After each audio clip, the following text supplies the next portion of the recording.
15 de febrero de 1944, 11:32 horas. 30.000 pies sobre el Canal de la Mancha. El capitán John Morgan, piloto de B-17 Flying Fortress Memphis Belle II, sintió el avión vibrar violentamente. No turbulencia, no fuego antiaéreo, algo peor, algo mecánico. El motor número 2, motor interno izquierdo, estaba destruyendo a sí mismo desde adentro. Temperatura, 420 grados Celsius. Presión de aceite, 0. RPM fluctuando salvajemente. 2.400, 2.600, 2.800, más allá de cualquier límite seguro. Morgan sabía lo que significaba. Falla catastrófica inminente. El motor se desintegraría. Piezas metálicas a velocidades supersónicas penetrarían el ala, cortarían líneas de combustible, iniciarían fuego. El B-17 se convertiría en bola de fuego en menos de 30 segundos. Tenía que apagar el motor, inmediatamente. Alcanzó la palanca de corte de combustible, la tiró. Nada sucedió. El motor continuó funcionando. Continuó sobrecalentándose. Continuó desintegrándose. La palanca de corte de combustible había fallado. Falla mecánica. Falla de diseño. Falla que Boeing nunca había anticipado. Falla que significaba que Morgan no podía apagar el motor. No podía detener la destrucción. No podía prevenir el fuego que vendría. Solo podía esperar y prepararse para lo inevitable. Pero Morgan no era hombre de esperar. Era ingeniero antes de piloto, graduado del MIT, licenciatura en ingeniería mecánica. Había trabajado en diseño de motores antes de alistarse. Conocía estos Wright R1820 Cyclone íntimamente. Conocía cada sistema, cada válvula, cada línea. Y conocía un truco que ningún manual mencionaba. Un truco que violaría todos los procedimientos. Un truco que podría salvar su avión o destruirlo más rápido. Morgan tomó la decisión. Prefería morir intentando algo imposible que morir esperando lo inevitable. John Morgan había nacido en Detroit, Michigan, en 1918. Hijo de trabajador automotriz, creció rodeado de máquinas, motores, engranajes, sistemas mecánicos que podían ser entendidos, reparados, mejorados. Excelió en matemáticas y física en secundaria. Obtuvo beca para MIT. Se graduó en 1940, justo cuando Estados Unidos comenzaba a prepararse para guerra. Morgan podría haber trabajado en diseño de motores, en fábricas, en desarrollo de nuevas tecnologías, trabajo seguro, bien pagado, importante para el esfuerzo de guerra. Pero eligió volar. Eligió ser piloto, porque entender máquinas desde escritorio era una cosa, volarlas en combate era otra. Quería probar que sus teorías funcionaban bajo presión real, bajo estrés real, bajo condiciones que ningún laboratorio podía replicar. Escuela de vuelo en 1941, comisionado como teniente en 1942, asignado a bombarderos pesados, D-17 Flying Fortress, el avión que se convertiría en símbolo de poder aéreo americano. 4 motores Wright R1820 Cyclone, cada uno produciendo 1.200 caballos de fuerza. 13 ametralladoras calibre 50, capacidad de carga de bomba de 8.000 libras, tripulación de 10 hombres. Diseñado para sobrevivir daño masivo, para traer tripulaciones a casa incluso cuando otros bombarderos caían. Morgan amaba el B-17, no sentimentalmente, técnicamente. Apreciaba la redundancia de sistemas, la fortaleza estructural, la ingeniería inteligente que hacía supervivencia posible incluso bajo fuego intenso. Pero también conocía las debilidades, los puntos de falla, los sistemas que podían fallar de formas que los diseñadores no habían anticipado, como ahora, como este motor sobrecalentado que no podía ser apagado porque la válvula de corte de combustible había fallado. Boeing había diseñado el sistema de corte de combustible con válvula mecánica simple. Palanca en cabina conectada por cables a válvula en motor. Piloto tira palanca, cable mueve válvula, combustible cortado, motor apagado. Simple, confiable, excepto cuando no lo era. El problema era corrosión. Los cables corrían a través del ala, expuestos a humedad, a cambios de temperatura extremos, a vibraciones constantes de vuelo. Con tiempo los cables se corroían, se volvían rígidos, se atascaban. La válvula no se movía incluso cuando el piloto tiraba la palanca. Boeing sabía sobre el problema. Había emitido boletines de servicio, había recomendado inspecciones regulares, había sugerido lubricación frecuente de cables, Pero en 1944, con miles de B-17 volando cientos de misiones, el mantenimiento perfecto era imposible. Algunos cables se corroían, algunas válvulas se atascaban, y algunos pilotos descubrían, como Morgan ahora, que no podían apagar motores que necesitaban ser apagados. Morgan conocía el problema, había leído los boletines, había estudiado los reportes de fallas y había pensado en soluciones no oficiales, soluciones que ningún ingeniero de Boeing aprobaría. Soluciones que funcionaban basadas en comprender no solo cómo se suponía que funcionaran los sistemas, sino cómo realmente funcionaban bajo condiciones reales. La solución de Morgan era simple en teoría, imposible en práctica, y absolutamente prohibida por todos los procedimientos operativos, pero era su única opción. Morgan llamó a su ingeniero de vuelo, sargento técnico Robert Hayes. «Hayes, necesito que hagas algo que va a sonar loco». «¿Qué tan loco, señor?» «Matarnos a todos si sale mal, loco». Hayes no dudó. «¿Qué necesita?» «Necesito que vayas al compartimiento del motor número 2. Necesito que encuentres la línea de combustible principal. Y necesito que la dobles, físicamente, con tus manos, hasta que el flujo de combustible se corte». Silencio en el intercomunicador. Hayes procesando lo que Morgan acababa de pedir. Ir al compartimiento del motor mientras el motor se sobrecalentaba, mientras vibraba violentamente, mientras amenazaba con explotar. Meter sus manos cerca de componentes girando a miles de RPM, cerca de superficies calentadas a cientos de grados, y doblar físicamente una línea de combustible presurizada. Si algo salía mal, Hayes moriría, incinerado, cortado por piezas giratorias, succionado hacia el motor. Docenas de formas de morir, todas horribles. «Entendido, señor. En camino». Robert Hayes tenía 24 años, de Alabama, mecánico antes de la guerra. Había trabajado en tractores, en camiones, en cualquier máquina que necesitara reparación. Se unió al ejército en 1942. Entrenamiento de ingeniero de vuelo. Asignado a la tripulación de Morgan en 1943. Habían volado 17 misiones juntos. Hayes confiaba en Morgan completamente. No porque Morgan fuera amigable, no porque prometiera seguridad, sino porque Morgan entendía las máquinas, entendía lo que era posible. Y nunca pediría a Hayes hacer algo que Morgan mismo no haría. Si Morgan decía que doblar la línea de combustible era la única opción, Hayes lo creía. Hayes se quitó su arnés de seguridad, dejó su puesto. Abrió la compuerta de acceso al ala. El compartimiento del motor era pequeño, apenas suficiente espacio para que un hombre se metiera, oscuro, lleno de tuberías, cables, componentes vibrando, y caliente, terriblemente caliente. El motor número 2 estaba a 6 pies de distancia, 420 grados en la superficie externa, más caliente internamente. El aire en el compartimiento era 150 grados. Hayes sintió el calor inmediatamente, a través de su traje de vuelo, a través de sus guantes, a través de cada centímetro de piel expuesta. Encontró la línea de combustible, tubo de aluminio de media pulgada, corriendo desde el tanque en el ala hacia el motor, presurizada a 30 psi, llena de combustible de aviación de 100 octanos, inflamable, explosivo bajo condiciones correctas. Hayes envolvió sus manos alrededor de la línea. El metal estaba caliente, demasiado caliente para tocar sin guantes. Incluso con guantes y calor era intenso. Comenzó a doblar, lentamente, cuidadosamente. Demasiada fuerza y la línea se rompería. Combustible a alta presión rociaría, golpearía superficies calientes, se encendería. El ala se convertiría en infierno. Hayes moriría. Probablemente toda la tripulación. Pero muy poca fuerza, y la línea no se doblaría lo suficiente. El flujo de combustible continuaría. El motor continuaría sobrecalentándose, se desintegraría. El ala fallaría. Resultado final, el mismo. Hayes necesitaba precisión. Necesitaba doblar la línea exactamente lo suficiente para restringir flujo sin romper. Imposible de medir, imposible de calcular. Solo podía sentir.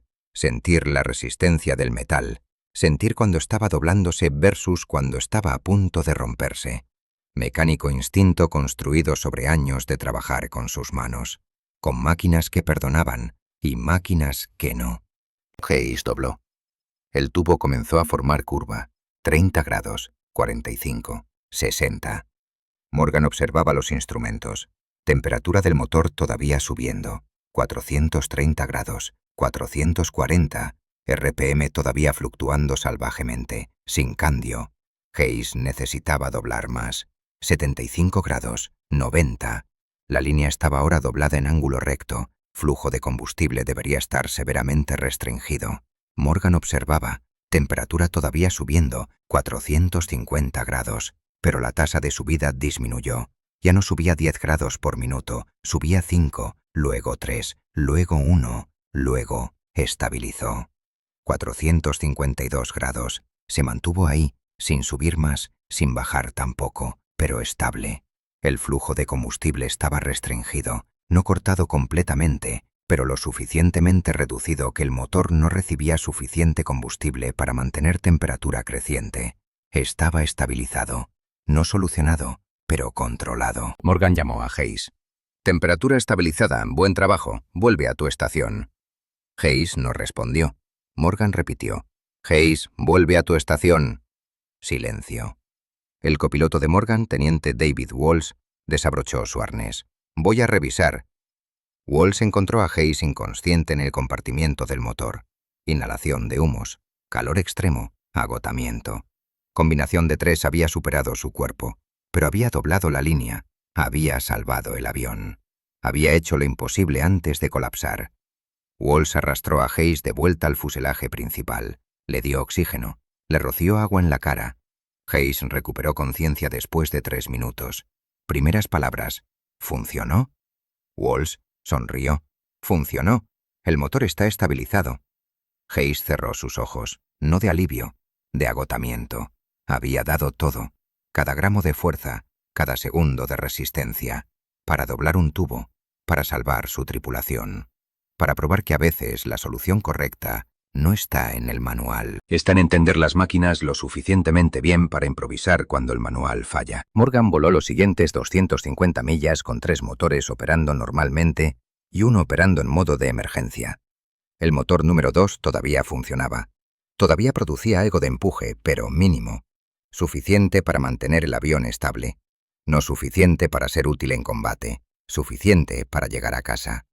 La formación había continuado sin ellos. B-17s dañados se quedaban atrás.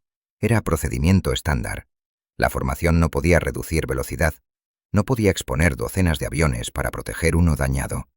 Los aviones rezagados estaban solos, vulnerables, objetivos fáciles para cazas alemanes. Morgan descendió. Trading altura por velocidad. 15.000 pies, 10.000, 5.000.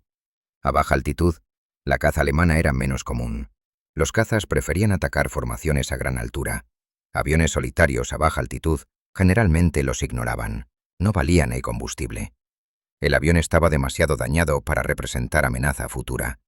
Mejor dejar que se estrellara por cuenta propia o aterrizar en Inglaterra inútil para futuras misiones. Morgan alcanzó la costa inglesa a las 13:47, 2 horas 15 minutos después de la falla del motor. Motor número 2 todavía funcionando a temperatura crítica. 452 grados. Ni un grado más caliente, ni un grado más frío. Perfectamente estabilizado gracias al tubo doblado 90 grados que restringía flujo de combustible exactamente la cantidad correcta. Demasiada restricción y el motor se habría apagado. Muy poca y se habría sobrecalentado hasta destrucción. Case lo había doblado perfectamente. Sin instrumentos, sin mediciones. Solo instinto mecánico y manos que sabían cuánta fuerza aplicar. Morgan aterrizó en RAF Bassingbourn, base de origen de su grupo. Apagó los 4 motores. Se sentó en silencio durante 1 minuto, procesando. Habían sobrevivido a algo que no debería haber sido sobrevivible.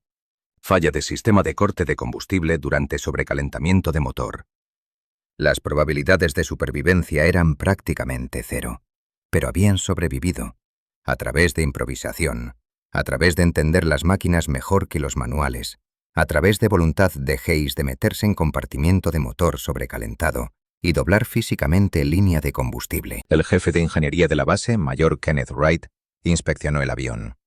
Encontró la línea de combustible doblada. La miró durante largo tiempo. Luego llamó a Morgan a su oficina. ¿Quién dobló esta línea? Mi ingeniero de vuelo, sargento Hayes. ¿Bajo sus órdenes? Sí, señor. ¿Sabe usted que esto viola cada procedimiento operativo que tenemos? Sí, señor. ¿Sabe usted que podría haber matado a su tripulación? Sí, señor. Pero no hacer nada definitivamente nos habría matado. El motor se estaba desintegrando. La válvula de corte estaba atascada. Doblar la línea era única opción. Wright asintió lentamente. Tiene razón. Pero esto crea problema de precedente. Si otros pilotos escuchan que usted sobrevivió doblando línea de combustible, intentarán lo mismo. Y no todos tendrán ingeniero de vuelo con las habilidades de Hayes. No todos tendrán el conocimiento técnico que usted tiene. Algunos romperán la línea, causarán fuegos, matarán tripulaciones. Entonces tengo que decidir. ¿Reporto esto como heroísmo y creatividad o como violación peligrosa de procedimientos? Morgan no respondió. No di respuesta correcta. Wright continuó. Voy a hacer algo inusual. Voy a reportar exactamente lo que sucedió. Voy a recomendar que Hayes reciba Silver Star por valentía. Voy a recomendar que usted reciba reconocimiento por liderazgo bajo presión. Y voy a escribir reporte técnico detallado sobre este incidente. Voy a enviarlo a Boeing. Voy a explicar exactamente por qué la válvula de corte falló, por qué su solución funcionó y por qué Boeing necesita rediseñar el sistema para que esto no vuelva a suceder. Convertiremos su violación de procedimientos en estudio de caso, en lección sobre diseño de sistemas, en razón para mejorar aviones futuros. Así es como convertimos lo que podría ser corte marcial en algo que salva vidas. Boeing recibió el reporte en marzo de 1944. Los ingenieros lo estudiaron, duplicaron la falla en laboratorio, confirmaron que doblar la línea de combustible restringiría flujo sin romper si se hacía con cuidado suficiente, y rediseñaron el sistema. El nuevo diseño incluía válvula de corte de combustible secundaria, ubicada dentro del compartimiento del motor, no dependiente de cables largos, operada por solenoide eléctrico. Si la válvula principal fallaba, el piloto podía activar la secundaria, combustible cortado electrónicamente, sin necesidad de que nadie metiera manos en compartimiento de motor caliente. El rediseño se implementó en todos los B-17 nuevos, comenzando en junio de 1944. Los B-17 existentes fueron retrofiteados, miles de aviones, miles de válvulas secundarias instaladas. Cuántas vidas salvó el rediseño es imposible calcular. Pero cada vez que una válvula de corte principal fallaba y el piloto podía activar la secundaria, era vida salvada. Era tripulación que volvía a casa. Era avión que completaba su misión. Todo porque Morgan entendió las máquinas, porque Ace tuvo valentía para entrar en compartimiento sobrecalentado, porque Wright eligió convertir violación en lección en lugar de en corte marcial. Eso es ingeniería en tiempo de guerra, no perfección en laboratorio, sino soluciones improvisadas bajo presión. Soluciones que funcionan no porque son elegantes, sino porque entienden los principios fundamentales lo suficientemente bien para adaptar cuando las circunstancias requieren adaptación. Morgan voló 23 misiones más después de febrero de 1944. Completó su tour de 25 misiones en mayo, regresó a Estados Unidos, trabajó en Boeing después de la guerra, en división de motores. Ayudó a diseñar mejores sistemas, sistemas más confiables, sistemas que no requerían que nadie doblara líneas de combustible manualmente. Hayes también sobrevivió la guerra. 52 misiones totales. Récord para ingeniero de vuelo en su grupo. Recibió Silver Star como Wright prometió. Citación mencionó extraordinario heroísmo al arriesgar su vida para salvar su tripulación. No mencionó doblar línea de combustible. No mencionó los detalles técnicos. Esos estaban en reporte separado. Reporte que cambió diseño de aviones. La historia de Morgan y Hayes no es famosa. No hay películas, no hay monumentos. Solo reporte técnico en archivos de Boeing. Solo modificación de diseño en especificaciones de B-17. Solo miles de pilotos que nunca supieron que la válvula secundaria existía porque un piloto y su ingeniero improvisaron solución imposible. Eso es suficiente. Eso es legado real, no gloria, no fama, sino mejora, sino vidas salvadas, sino prueba de que entender máquinas profundamente significa poder adaptarse cuando fallan, poder improvisar cuando manuales no tienen respuestas, poder hacer lo imposible porque comprendes los principios fundamentales lo suficientemente bien como para saber que imposible es solo improbable, no inevitable. Morgan murió en 1998, 79 años. Wright murió en 2003, 85 años.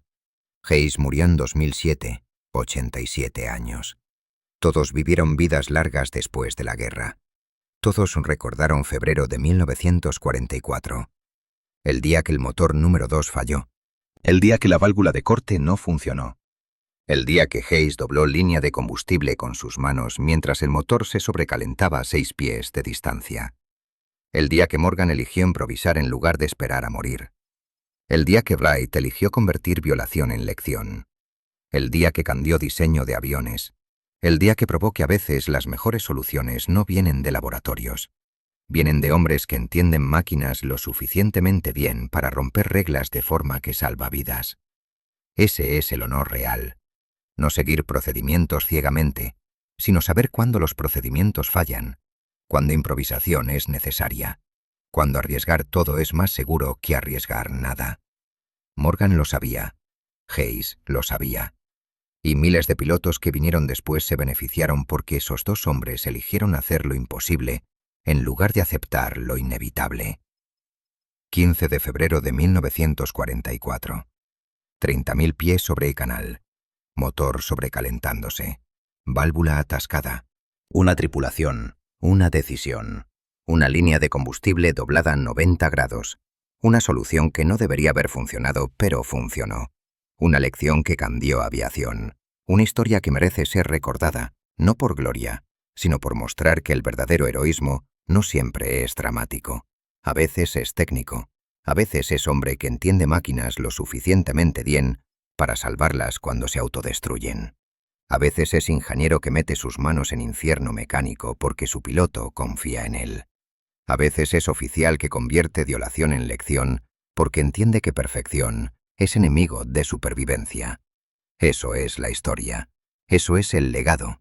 Eso es lo que los hombres que volaron B-17 entienden. Que las máquinas son complejas, que fallan de formas impredecibles y que sobrevivir requiere no solo seguir manuales, sino entender principios tan profundamente que puedes improvisar cuando manuales fallan.